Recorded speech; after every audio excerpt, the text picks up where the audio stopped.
Hello everyone, I'm Jack Fisher and welcome to my world. And in that world, I enjoy asking profound questions that don't have simple answers. They don't have to be mind-bending philosophical insights. I leave those for the Christopher Nolans of the world. They just have to get us thinking a little harder and a lot deeper. And, as it just so happens, money is one of those things we all think about a lot. For better or worse, it affects all our lives. Whether you have a lot of it or a little, you feel its impact. No matter who you are or where you're from, money is a powerful driving force in your life and in those around you.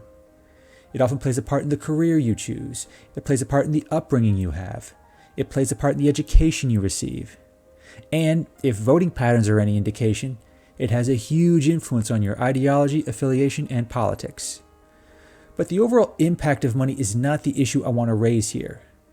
Instead of the bigger picture, I want to pose a question that gets to the personal side of money. I also want to frame that question as a thought experiment, one that will likely get different results from person to person. It goes like this. How much money do you really need? Take a moment or several to contemplate that question. Notice that I emphasize that last word, need. That's not an accident. Needs are not the same thing as wants, but money often blurs the line between the two, sometimes to an extreme. And in pondering this question, I ask that you focus on that aspect of money. I understand that line varies for everyone. What someone considers a need in the United States is not the same as what someone considers a need in rural India. There's also a spectrum of sorts when it comes to wants. Some things like TVs, hot running water, or clean carpets, those are considered luxuries in certain parts of the world. In others, nothing short of a private jet and an Olympic swimming pool is considered a luxury. Try to take that into account because your life experiences will affect your answer. Some people really don't need $1 million a year to live a happy, comfortable life. They just need a couple $1,000s a month and they're content.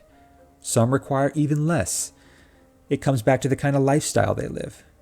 If your lifestyle requires high-speed internet, a car, and Armani suits, then you're going to need a bit more. That's what I learned a while back when I first graduated college.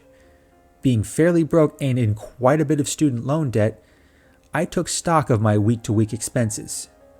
For a while, I had to be very frugal. Looking back on it, I'm amazed at how I got by.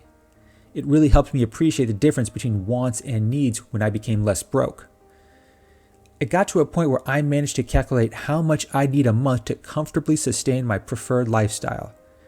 I may eventually have to adjust it for inflation, but this is what I got.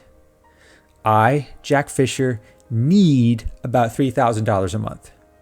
Again, the key word there is need. That covers food, rent, utilities, insurance, taxes, etc.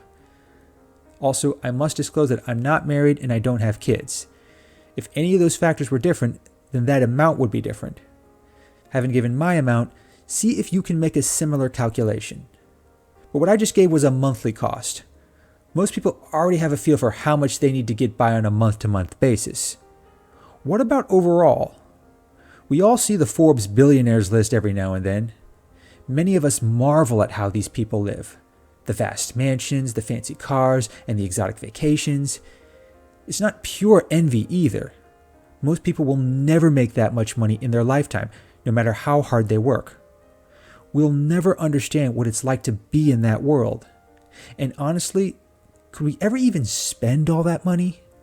At some point, it just doesn't do anything for us to add more luxuries, which, again, are not the same as needs.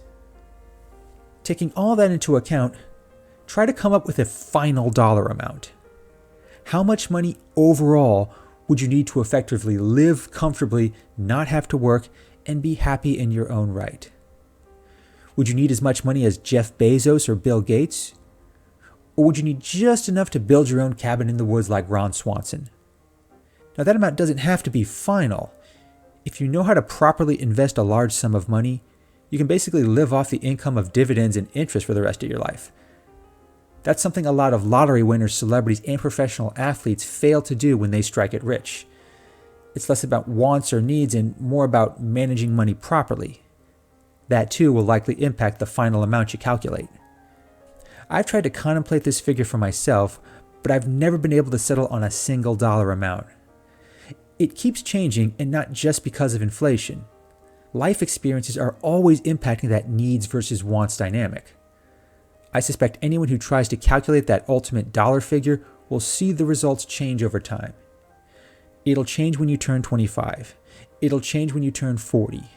It'll change when you get married, have kids, or just move to a new area. But it's that constant shifting that makes this question worth contemplating seriously. Even if you're rich, it should matter, because what constitutes enough reveals a lot about who you are.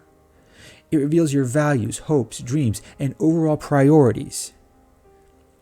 And it's good to have that kind of self-awareness. It helps keep things in perspective. It can also remind you which needs are actually wants, which wants are actually luxuries, and how much or how little money really means to you. Thanks for watching, everyone, and thanks for joining me in my world. If you have other thought experiments you'd like me to pose, please let me know. Until then, please like, comment, and subscribe. Take care and stay safe.